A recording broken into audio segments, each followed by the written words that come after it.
إن الحمد لله نحمده ونستعينه ونستغفره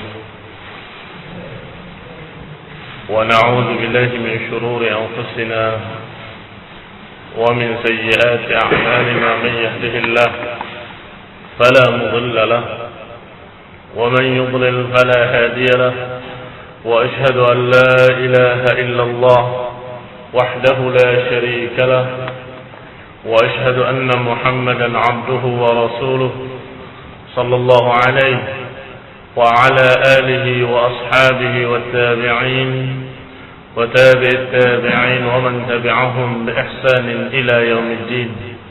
يا أيها الذين آمنوا اتقوا الله حق تقاته ولا تموتن إلا وأنتم مسلمون. يا أيها الناس اتقوا ربكم الذي خلقكم من نفس واحدة وخلق منها زوجها وبث منهما رجالا كثيرا ونساء، واتقوا الله الذي تساءلون به والأرحام إن الله كان عليكم رقيبا. يا أيها الذين آمنوا اتقوا الله وقولوا قولا سديدا يصلح لكم أعمالكم ويغفر لكم ذنوبكم، ومن يطع الله ورسوله فقد فاز فوزا عظيما. أما بعد، فإن خير الحديث كتاب الله، وخير الهدي هدي محمد صلى الله عليه وعلى آله وسلم، وشر الأمور محدثاتها، فإن كل محدثة بدعة وكل بدعة ضلالة وكل ضلالة في النار. Ikhwani fillah, a'azakumullah. Setelah Syekhul Islam Ibnu Taimiyah rahimahullah di dalam awal risalahnya, yaitu risalah untuk penduduk wasat atau aqidah wasatiyah, setelah menyatakan bahwa ini adalah aqidah Ahlus Sunnah wal Jamaah yang akan najiyah, yang akan selamat dari api neraka, al-mansurah, yang akan dimenangkan oleh Allah Subhanahu wa taala, maka beliau memulai merincikan akidah mereka satu persatu.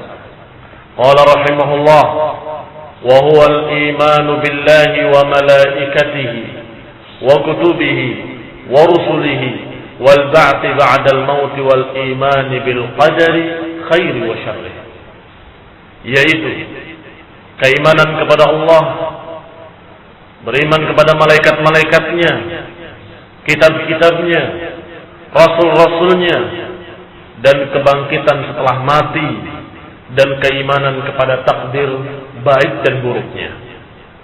Ini akidah Ahlus Sunnah wal Jamaah, dan ini yang dikatakan akidah Firqatun Najiyah dan Taifatul Mansurah. Hadhil umur sittah, kata Syekh Muhammad Khalil Harras, 6 perkara ini merupakan rukun iman. Fala yutimmu imanu ahadin illa idza amana biha jami'a. Dan tidak dikatakan beriman seseorang sampai dia beriman dengan semuanya itu tadi. Beriman kepada Allah, beriman kepada malaikat-malaikatnya, beriman kepada kitab-kitabnya, rasul-rasulnya, kebangkitan setelah mati, dan beriman kepada takdir baik dan buruknya. Dan tentunya yang dimaksud keimanan adalah iman ala wajhi sahih, iman dengan cara yang benar. Karena banyak orang yang mengimani sesuatu tetapi dengan cara yang salah. Beriman kepada malaikat, saya yakin terhadap malaikat, tetapi dengan cara yang salah. Malaikat itu adalah sejenis perasaan yang ada di dalam tubuh manusia, yang perasaan itu adalah cenderung kepada kebaikan, maka itu malaikat. Dan kalau ada perasaan-perasaan yang cenderung kepada kejelekan, maka itu adalah syaitan. Dan malaikat dan syaitan itu bukan makhluk, tetapi sifat yang ada pada tubuh-tubuh manusia. Pada i'tiqad batil. Ini keyakinan yang batil, karena jelas-jelas dalam Al-Quran dan Sunnah disebutkan bahwa malaikat adalah makhluk Allah yang Allah ciptakan, yang Allah Subhanahu wa taala mengatakan ibadullah, hamba-hamba Allah, yang Allah sebutkan dengan pujian kiramun katibun, makhluk-makhluk yang mulia yang mencatat amalan-amalan, dan berbagai macam tugas-tugas lain yang mereka kerjakan. Maka ikhwan fillah azakumullah, Syekh Muhammad Khalil Harras tidak hanya menyatakan meyakini dan mengimani, tetapi beliau mengasih keterangan lebih detail lagi, mengimaninya ala wajh sahih, mengimaninya dengan cara yang benar, alladzi dalla alaihi alkitab was sunnah, yang telah dijelaskan dalam Quran dan dalam sunnah. Maka itu baru dikatakan mukmin. Kalau mengingkari salah satunya dari 6 perkara, maka dia kafir. Barang siapa yang tidak percaya pada salah satunya, maka dia kafir. Dan barang siapa yang meyakini tapi dengan keyakinan yang salah, maka dia sesat. Maka seorang mukmin ahlus sunnah wal jamaah yang akan selamat di dunia dari kesesatan dan selamat di akhirat dari azab Allah adalah orang-orang yang beriman dengan semua rukun-rukun iman tadi, dengan cara yang benar, dengan keyakinan yang tepat, seperti yang diterangkan dalam Quran dan Sunnah. Faman jahada syai'an minha aw amana bihi ala ghairi hadzal wajh faqad kafar. Tapi Syekh Muhammad Khalil Harras rahimahullah, barang siapa yang mengingkari salah satunya atau meyakininya dengan keyakinan yang salah, yakni dengan keyakinan yang sesat, maka dia telah kafir. Wa qad dzukirat kulluha fi hadis Jibril masyhur. Dan 6 perkara ini sudah disebutkan secara lengkap di dalam hadis Jibril yang masyhur, yang banyak dikenal dan sudah banyak dibaca oleh kaum muslimin, yaitu ketika datang kepada Rasulullah sallallahu alaihi wa ala alihi wasallam Jibril dalam bentuk seorang A'rabi, dalam bentuk seorang manusia yang A'rab, yakni yang tinggal di badiah, yang tinggal di kampung, yang tidak dikenal oleh orang-orang kota. Datang dalam keadaan syadidu bayad siyab wa syadidu sawadi sya'ab. Datang dalam keadaan bajunya sangat putih dan rambutnya sangat hitam.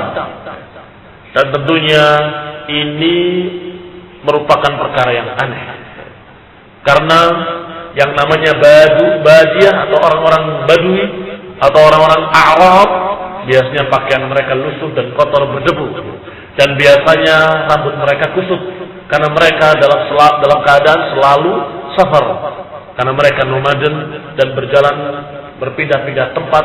Mereka tidak tinggal kecuali di kemah-kemah mereka, dan kalau rumputan habis mereka pindah ke tempat lain. Tetapi di sini datang seseorang yang dikatakan oleh para sahabat, la ya'rifuhu minna ahad, kami tidak mengenalinya, seorang pun dari kami tidak mengenalinya, wala yura atharus safar, dan tidak dilihat tanda-tanda safar. Harusnya kan salah satu dari dua ini. Kalau tidak dikenal berarti musafir. Kalau musafir ada tanda-tanda safar. Kalau tidak ada tanda-tanda safar, berarti dia bukan musafir, tinggal di situ dalam keadaan bermalam di situ, sehingga mandi di situ dalam keadaan segar. Pasti ada yang kenal salah satunya, mesti tinggal di salah satu rumah-rumah di Madinah. Tetapi dua-duanya tidak. Yang pertama tidak ada tanda-tanda safar, berarti mungkin. Siapa yang kenal? Tidak ada pula yang kenal. Maka para sahabat mengatakan, kami tidak ada yang mengenalinya dan tidak tampak bekas-bekas safar. Kemudian datang kepada Rasulullah SAW. Asnada rukbatayhi ila rukbatayhi, menyandarkan dua lututnya kepada dua lutut Rasulullah. Berarti begitu dekat di hadapan Rasulullah sampai bersentuhan lutut dengan lutut. Dan kemudian meletakkan kedua tangannya di paha Rasulullah sallallahu alaihi wa ala alihi wasallam. Kemudian meminta diterangkan mal Islam, mal iman. Ketika ditanya apa itu Islam, dijawab oleh Rasulullah SAW dengan rukun Islam, yani an tashhadu an la ilaha illallah wa anna Muhammadan Rasulullah wa tuqimus shalah. Engkau bersyahadat dengan dua syahadat, kemudian mendirikan salat, mengeluarkan zakat, puasa bulan Ramadan, dan haji ila Baitullahil Haram. Kemudian bertanya pula mal iman, apa itu iman? Maka Nabi menjawab, an tu'mina billahi wa malaikatihi wa kutubihi wa rusulihi wa tu'mina bil ba'thi ba'dal mauti wa bil qadari khairihi wa syarrihi. Dikatakan oleh Rasulullah SAW, yang namanya iman atau yang namanya rukun iman adalah engkau beriman kepada Allah, kepada malaikat-malaikatnya, kitab-kitabnya, rasul-rasulnya, dan beriman pula kepada kebangkitan dari kematian, dan beriman kepada takdir baik dan buruknya. Hadis sahih di dalam riwayat Muslim menerangkan tentang apa itu rukun iman. Dan setelah Jibril bertanya tentang Islam, tentang iman, dan kemudian bertanya pula tentang masalah al-ihsan, setelah itu bertanya tentang hari kiamat, kemudian pergi. Maka Rasulullah bertanya kepada para sahabatnya, apakah kalian tahu siapa dia? Maka dijawab, Allah wa rasuluhu a'lam. Allah dan Rasulnya lebih tahu. Dikatakan, hadza Jibril atakum yu'allimukum dinakum. Dia adalah Jibril, datang kepada kalian untuk mengajarkan kepada kalian bagaimana agama kalian. Berarti Jibril datang bertanya dalam keadaan untuk menerangkan kepada hadirin, untuk menerangkan kepada yang hadir apa itu Islam, apa itu iman. Dan ini boleh dan bukan berdusta, bukan pula sandiwara. Artinya, kalau seorang bertanya bukan untuk dirinya tapi untuk orang lain, itu adalah perkara yang boleh, perkara yang dicontohkan, dan bukan sandiwara. Bahwa itu kan sandiwara pura-pura tidak tahu, bukan pura-pura tidak tahu. Bahkan Jibril setiap dijawab oleh Rasulullah SAW dengan satu jawaban, Jibril mengatakan, sadaqta, engkau benar. Tanya lagi, apa itu iman? Setelah dijawab, Jibril berkata, engkau benar. Sehingga para sahabat terheran-heran, siapa orang ini? Yas'aluhu, dia bertanya kepadanya, tetapi setelah dijawab mengatakan, sadaqta, engkau benar, membenarkannya. Berarti ini orang bukan tidak tahu. Maka ketika Rasulullah menjawab Jibril, baru terjawab semua pertanyaan-pertanyaan hati-hati para sahabat. Ternyata itu adalah Jibril, atakum yu'allimukum dinakum. Datang kepada kalian untuk mengajarkan bagaimana agama kalian, din kalian, apa itu Islam, apa itu iman, apa itu ihsan. Maka yang sedang dibahas sekarang adalah masalah iman. Nabi ditanya tentang iman, jawabannya rinci, yaitu beriman kepada Allah, malaikat-malaikatnya, kitab-kitabnya, rasul-rasulnya, dan kemudian kebangkitan setelah mati, dan takdir. Dan ketika Rasulullah mengatakan takdir, al-qadha wal qadar, beliau tidak hanya berhenti di situ, tapi beliau menyatakan khairihi wa syarrih, baik dan buruknya. Karena mengimani takdir-takdir yang baik itu biasanya mudah. Semua akan mengatakan dari Allah Subhanahu wa taala, atau kebanyakan manusia mengakui bahwa itu qada wal qadar dari Allah Subhanahu wa taala. Tapi ketika yang buruk mereka ragu. Masa kita menyatakan Allah yang membinasakan, Allah yang memberikan petaka? Ragu-ragu. Sehingga sebagian mereka menyatakannya kalau yang baik-baik dari Allah, kalau yang jelek-jelek dari syaitan.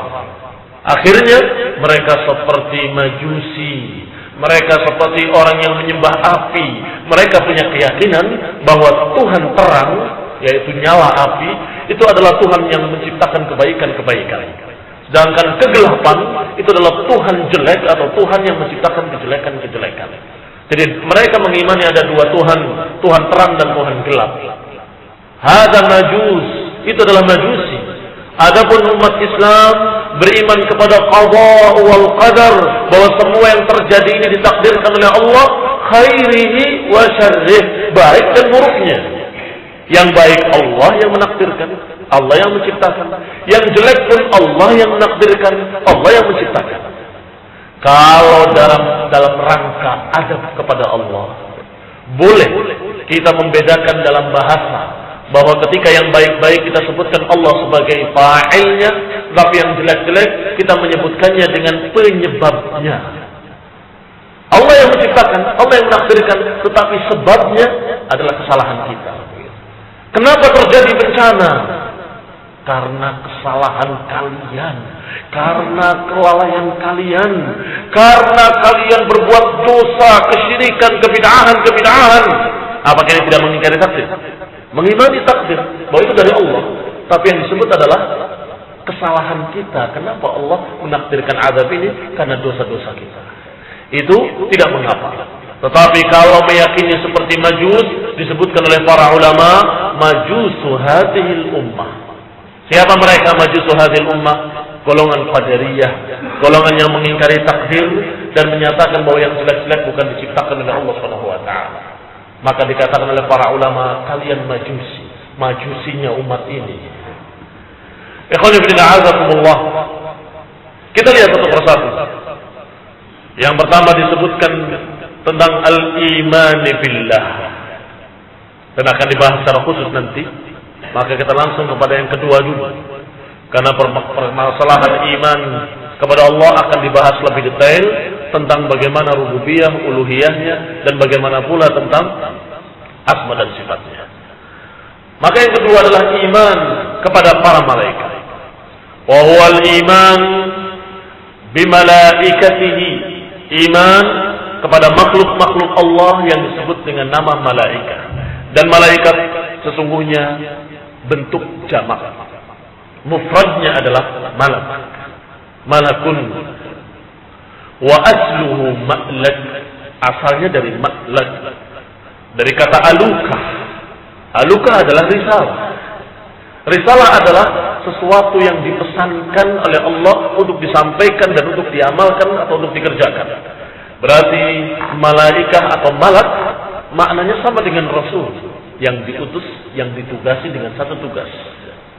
Wa huwa naw'un min khalqillahi 'azza wa jalla. Maka malaikat adalah makhluk Allah yang Allah ciptakan. Askanahum samawatihi. Allah jadikan mereka tinggal di langit-langit Allah. Wakkalahum bi syu'uni khalqih. Allah tugaskan mereka dengan tugas-tugas mengurusi makhluk-makhluknya. Wa wasafahum fi kitabihi bi annahum la ya'suna Allah ma amarahum. Dan Allah sifati mereka dengan sifat-sifat yang mulia. Di antara sifat mereka, sifat para malaikat adalah la ya'suna Allah ma amarahum. Malaikat tidak pernah menentang Allah, tidak pernah bermaksiat kepada Allah, selalu taat. Makhluk yang selalu taat. Wa yaf'aluna ma yu'marun, dan selalu melaksanakan perintah-perintah Allah. Disifati pula dalam Al-Quran, yusabbihuna lahu bil-laili wan-nahar.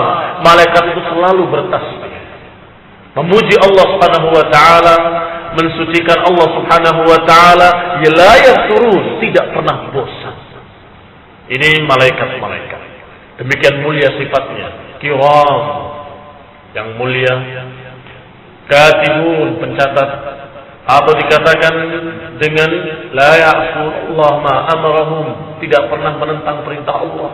Yusabbihuna bil-laili wan-nahar, memuji Allah siang dan malam.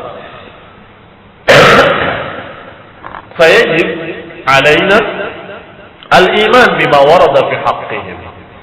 Maka wajib kita beriman tentang hak-hak para malaikat dan sifat-sifatnya yang mulia. Harus kita imani dan kita muliakan.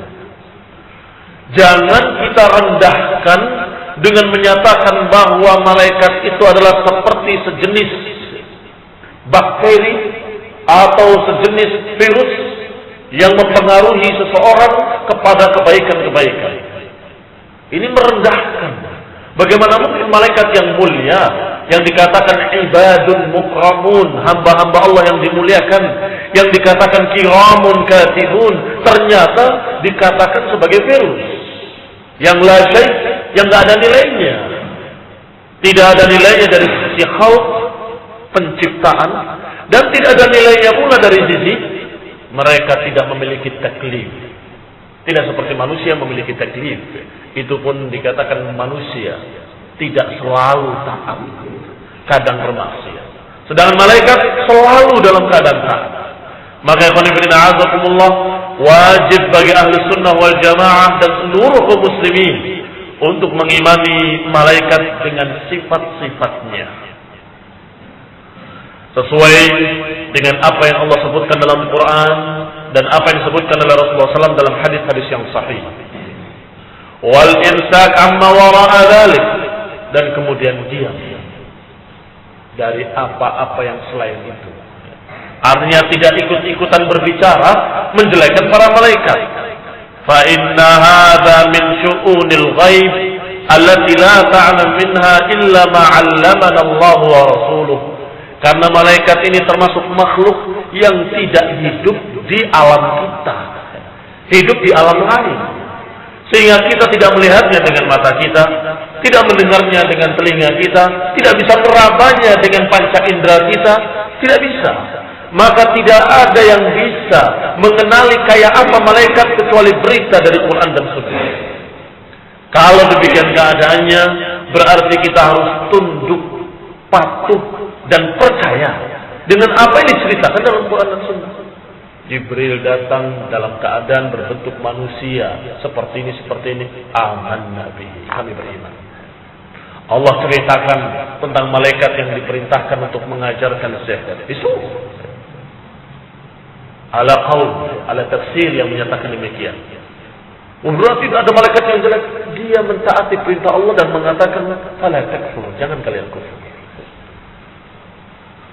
Selesai. Jangan kita terangkan dengan akal kita atau dengan perasaan kita atau dengan perkara-perkara yang bukan dari Quran, bukan dari Sunnah. Oh, malaikat itu begini. Tidak. Apa yang disebutkan dalam Quran bahwa mereka lahu ajnihatun matna wa thulatha wa ruba', bahwa malaikat-malaikat memiliki sayap-sayap, ada yang satu, ada yang dua, ada yang tiga, ada yang empat. Dan dikatakan Jibril memiliki 600 sayap dalam hadis yang sahih. Berarti di sini Al-Quran menyatakan ada malaikat yang bersayap 2 kanan kiri, ada yang bersayap 4, ada yang bersayap 3, dan seterusnya. Sedangkan Jibril disebutkan 600 sayap dan satu sayapnya kalau dikembangkan menutupi ufuk. Kayak apa itu? Tidak tahu. Itu berita yang benar, berita yang pasti, tetapi kita tidak bisa merabanya dengan panca indera kita. Maka tidak lain hanya kita katakan amanna bihi kullun min 'indi rabbina, itu kami imani karena itu beritanya dari Allah Subhanahu wa taala. Dari Quran itu dari Allah Subhanahu wa taala. Dari Rasul itu dari Allah Subhanahu wa taala. Karena Rasulullah tidak berani mengucapkan dari hawa nafsunya, melainkan wahyu yang diwahyukan kepadanya. La yantiqu 'anil hawa in huwa illa wahyun yuha. Rasulullah tidak mengucapkan dari hawa nafsunya, melainkan dari wahyu yang Allah berikan kepadanya.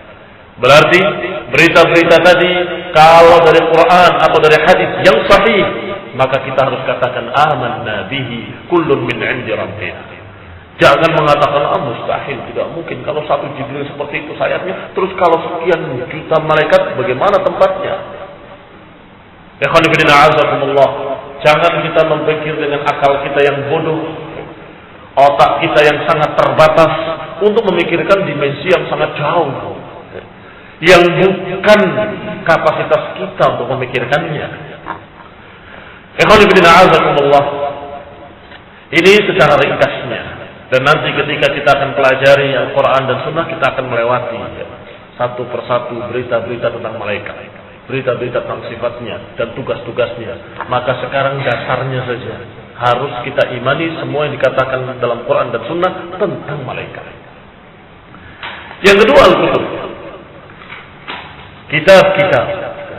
Yang dimaksud beriman kepada kitab-kitabnya, yakni kitab-kitab yang Allah turunkan. Dan kitab sesungguhnya dari kata-kata kalimat katbun. Katb adalah kumpulan.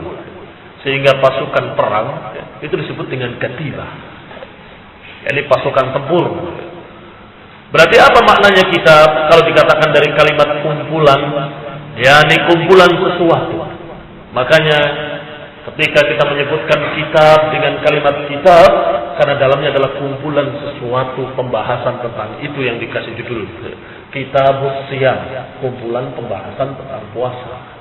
Maka jangan heran kalau dalam satu buku di dalamnya ada berapa kitab? Kitabus Siyam, bukan lagi Kitabus Shalah, bukan lagi Kitabul Zakat, bukan lagi Kitabul Jihad. Kok ini kitab-kitab lagi dalamnya? Iya, karena kitab itu kumpulan bab-bab. Sedangkan bab adalah kumpulan dari pasal-pasal. Maka kalimat katab atau katibah atau kasbun adalah maknanya kumpulan.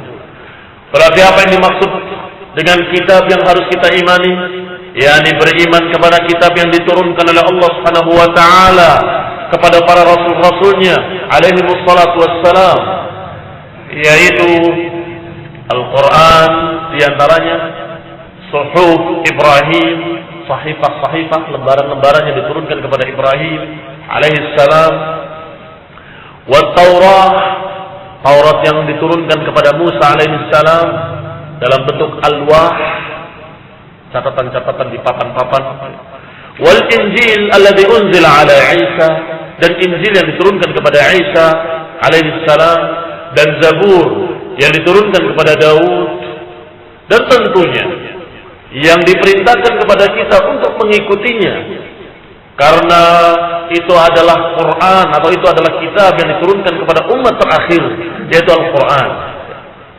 Akhiruha nuzulan, yang turunnya paling terakhir. Wa huwa musaddiqun laha, dan Al-Quran ini membenarkan semua kitab-kitab yang sebelumnya. Al-Quran membenarkan Injil, membenarkan Taurat, membenarkan suhuf Musa, membenarkan suhuf Ibrahim. Sehingga dalam Al-Quran diceritakan suhuf-suhuf tadi dan ditakrir. Ditakrir itu artinya dikatakan bahwa itu adalah kitab dari Allah. Kenapa kita tidak mengamalkannya? Kalau Injil itu adalah hak, kalau Taurat adalah hak, kita tidak mengamalkannya bukan karena itu adalah batil, tetapi karena kita diperintahkan untuk mengikuti syariat yang terakhir, yaitu syariat Nabi Muhammad SAW, yaitu dengan kitabnya Al-Quran. Itu satu. Alasan kedua, bahwa kitab Injil yang hak dalam keadaan sudah dirusak oleh pengikutnya, dan kitab-kitab Injil yang sekarang tidak seperti kitab Injil yang Allah turunkan.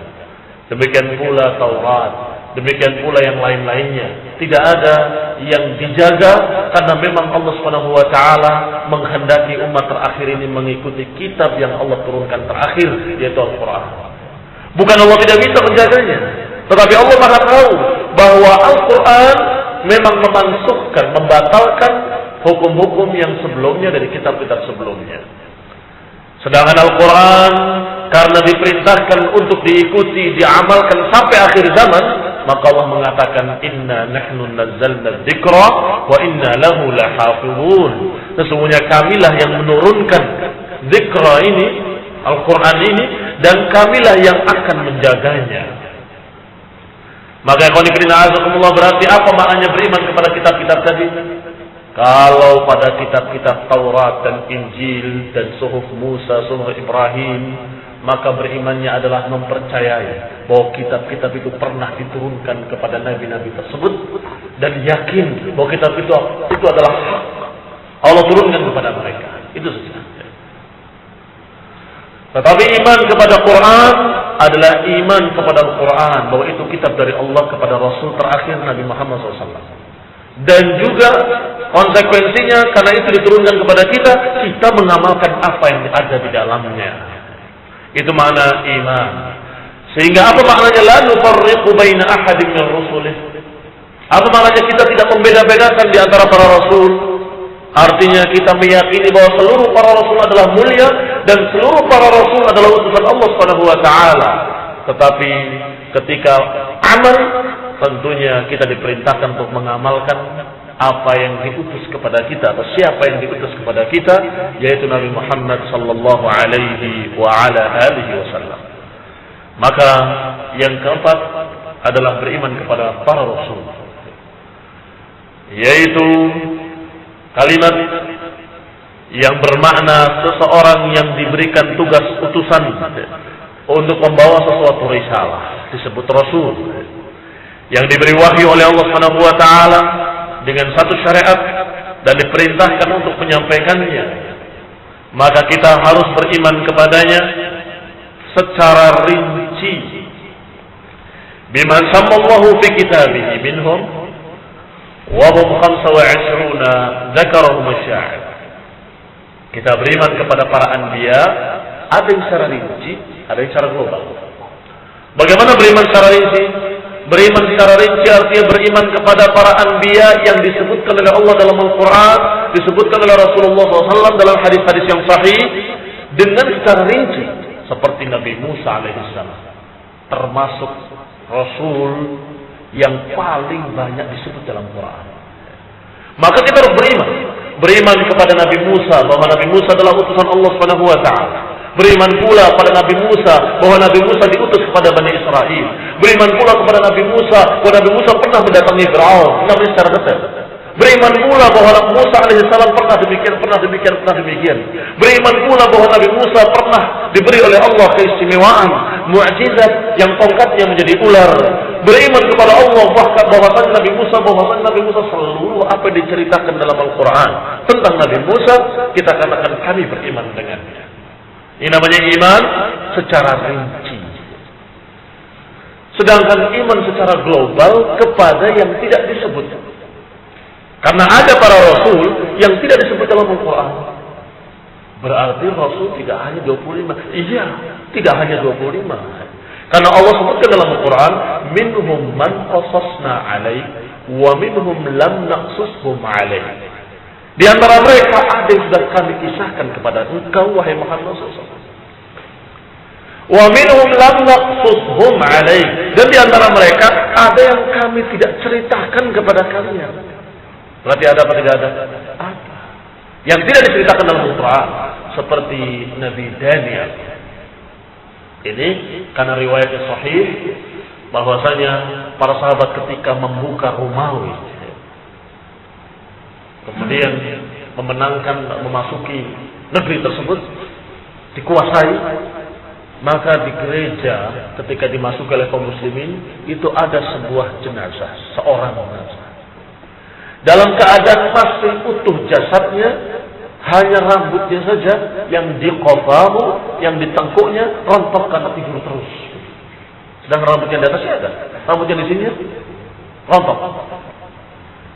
Ditanya kepada masyarakat, sejak kapan orang ini mati? Sekian ratus tahun. Apa kata para sahabat? Memang jasad para anbiya tidak akan rusak. Bisa saja itulah Nabi, tapi bisa dipastikan? Tidak bisa dipastikan. Tapi para sahabat menduga bisa saja ini Nabi. Gali 30 kuburan, digali 30 kuburan di tempat-tempat yang berbeda-beda. Kemudian pagi hari sudah dikubur, sudah diuruk semua. Di mana tidak tahu. Kenapa demikian? Idenya para sahabat agar jangan dijadikan kuburan keramat, sehingga disamarkan di kuburnya di mana. Berarti mereka masyarakat itu menyebutnya ini adalah Nabi Daniel. Mungkin ada, dan itu saja cukup dengan dalil dari Quran yang menyatakan wa minhum lam naqsushum alaih. Di antara mereka ada yang kami tidak ceritakan pada kalian. Berarti yang disebutkan dalam Al-Quran kita imani secara rinci, dan yang tidak disebut kita imani secara global, bahwa kami beriman adanya para rasul yang diutus kepada manusia selain 20. Siapa? Bagaimana? Namanya? Kisahnya? Wallahu ta'ala a'lam. Kita iman globalnya saja. Apakah mungkin Siddhartha Gautama adalah Rasul? Apakah mungkin ini adalah Rasul? Ini adalah Rasul? Kita tidak perlu menjawabnya, karena ini adalah masalah-masalah yang tidak tahu dan tidak pasti. Selesai. Kalau saja Nabi tentunya mengajarkan kebaikan dan mengajarkan tauhid, itu pasti. Karena Allah mengatakan walaqad ba'atsna fi kulli ummatin rasulan an ya'budullaha wajtanibut taghut. Kalau mengajarkannya bukan mengajarkan tauhid, dengan yakin kita katakan bukan rasul. Kalau tidak mengajarkan tauhid. Tapi yang jadi masalah kalau dia mengajarkan tauhid, tapi kemudian pengikutnya seperti mereka Nasrani yang memuliakan Daniel, dikeramatkan nabinya, digambar patungnya, kemudian disembah berhalanya, padahal asalnya adalah Nabi. Mungkin atau tidak mungkin? Mungkin. Maka Allah, sebaiknya kita katakan seperti apa yang Allah katakan dalam Al-Quran. Ada yang tidak dikisahkan oleh Allah. Kalau tidak dikisahkan, saya tidak tahu. Itu jawaban yang paling tepat. Siapa saja Nabi yang disebut dalam Al-Quran, disebutkan dalam ucapan penyair, wa fi tilka hujjatuna minhum thamaniyah min ba'di 'ashrin wa yabqa sab'atun wa hum Idris, Hud, Syu'aibun salihun wa kadza dzul kifli Adam fil mukhtar qad khutimu. Kata penyair, di tilka hujjatuna ada 8. Setelah 10 artinya ada 18. 8 setelah 10 artinya 18. Sab'atun wa hum Idrisu Hud. Sisanya berapa? Kalau sudah 18, 7 sisanya. Siapa yang 7 itu? 7 adalah Idris, Hud, Syu'aib, Saleh, kadza Dzulkifli, Adam bil Mukhtar qad khutimu. 7 adalah Nabi Idris, Nabi Hud, Nabi Syu'aib, Nabi Saleh, Nabi Dzulkifli, Nabi Adam dan Al-Mukhtar yang Allah pilih terakhir dan Allah jadikan sebagai khatamun nabiyyin. Qad khutimu, yakni yang menutup seluruh para nabi, yaitu Nabi kita Muhammad SAW. Wa fi tilka hujjatuna, itu di mana? Dikatakan di dalam tilka hujjatuna, di dalam ayat yang dimulai dengan kalimat tilka hujjatuna itu disebutkan para anbiya dengan jumlah 18. Perhatikan ayatnya. Wa tilka hujjatuna atainaha Ibrahim. Hitung. Ala qaumihi narfa'u darajatin man nasha' inna rabbaka hakimun alim. Wa wahabna lahu ishaqa wa yaquba kullan hadayna wa nuhan hadayna min qabl wa min dhurriyyatihi Dawud wa Sulaimana wa Ayyuba wa Yusuf wa Musa wa Harun. وكذلك نجزي المحسنين وزكريا ويحيى وعيسى وإلياس كل من الصالحين وإسماعيل 15 وإسماعيل واليسع 16 ويونس ولوطا وكلا فضلنا على العالمين berapa? 18. Di dalam tilka hujjatuna ada 18.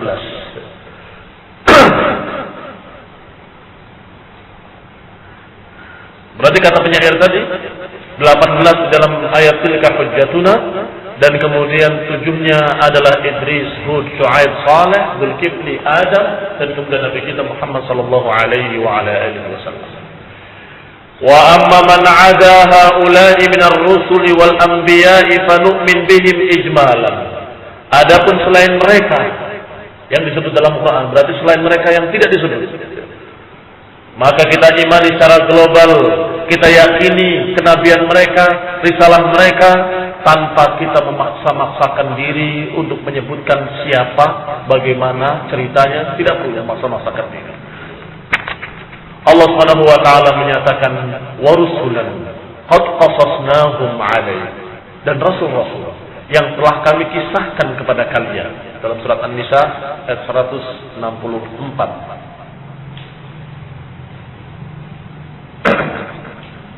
Sedangkan tadi tilka hujjatuna di dalam surat Al-An'am ayat 83 sampai 86.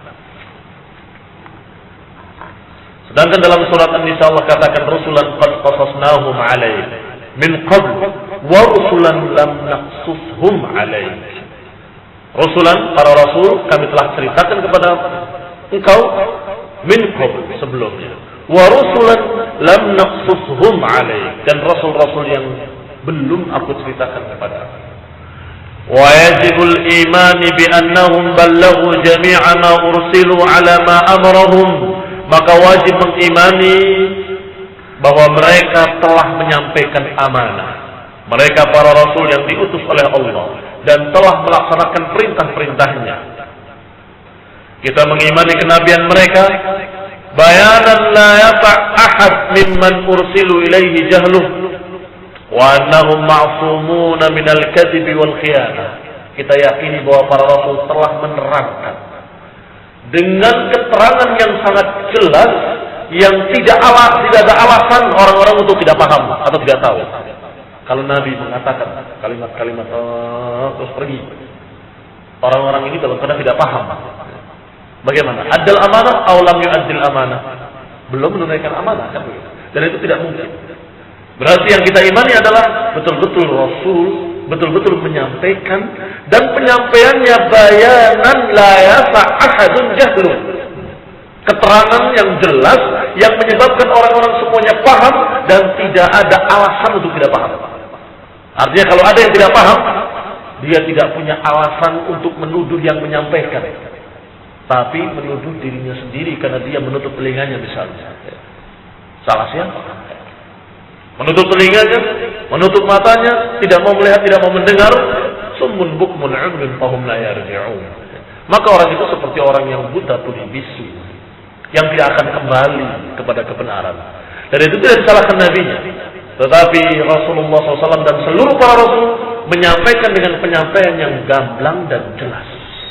Maka para da'i harusnya mengikuti jejak para rasul, menyampaikan dengan jelas dan gamblang, tidak boleh tersembunyi sedikit pun, dan dengan bahasa yang mudah dipahami, sehingga mereka tidak punya alasan lagi. Kami belum paham, siapa yang salah? Doa telah menyampaikannya dengan jelas, gamblang, dan tidak sekali. Tapi kamu tidak mau tahu. Bukan tidak paham, tapi tidak mau paham. Ini yang terjadi pada masyarakat musyrikin di zaman para rasul, yang menentang para rasul. Bukan tidak paham, tapi tidak mau paham. Bukan tidak ngerti, tapi tidak mau ngerti. Bukan dia tidak dikasih ilmu, tapi tidak mau menerima ilmu. Maka Rasulullah SAW dan seluruh para rasul dalam keadaan bari'un minhum, bura'a'u minhum. Mereka terlepas dan berlepas diri dari musyrikin tadi, tidak bisa disalahkan. Tapi merekalah yang salah karena mereka meninggalkan ajaran Rasulnya sallallahu alaihi wa ala alihi wasallam. Kemudian afdaluhum, yang paling afdal dari mereka adalah ulul azmi. Setelah kita puji seluruhnya bahwa mereka menyampaikan amanah dan mereka tidak menyembunyikan ilmu sedikit pun, tidak khianat. Dan kita katakan di antara mereka-mereka yang mulia ada yang paling mulia, ada yang afdal dari mereka. Siapa yang paling afdal dari para anbiya? Ulul azmi. Siapa ulul azmi?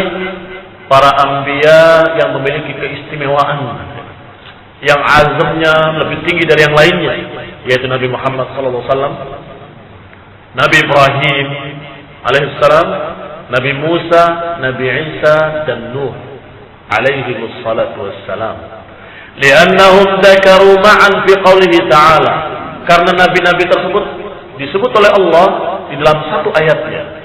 Wa id akhadna minan nabiyyina mitsaqahum, dan kami telah mengambil perjanjian, mitsaq, terhadap para anbiya, wa minka wa min Nuhin wa Ibrahim wa Musa wa Isa bin Maryam wa Isa bin Maryam. Kami telah ambil dari engkau, dari Nuh, dari Ibrahim, dari Musa, dari Isa bin Maryam. Hanya 5 yang disebut. Ini ulul azm. Demikian pula dalam ayat lain.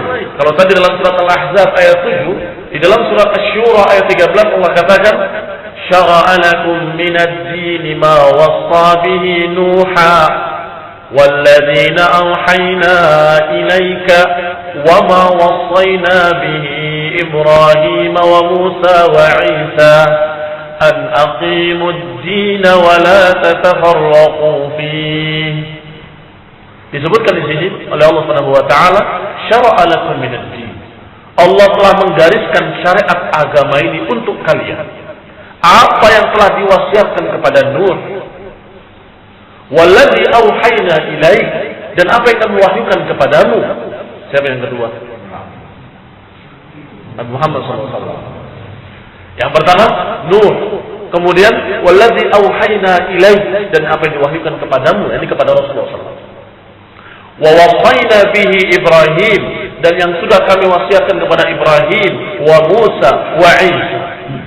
Apa wasiatnya? Apa perintahnya? Sama, an aqimud-din wa la tatafarraqu. Tegakkanlah agama dan jangan bercerai-berai. demikian beberapa keimanan dari rukun-rukun iman, dan kita sisakan beberapa yang akan kita terangkan pada kajian berikutnya, yaitu tentang kebangkitan setelah kematian dan qada wal qadar atau iman kepada takdir khairihi wa syarrihi. Baru setelah itu adalah iman kepada Allah.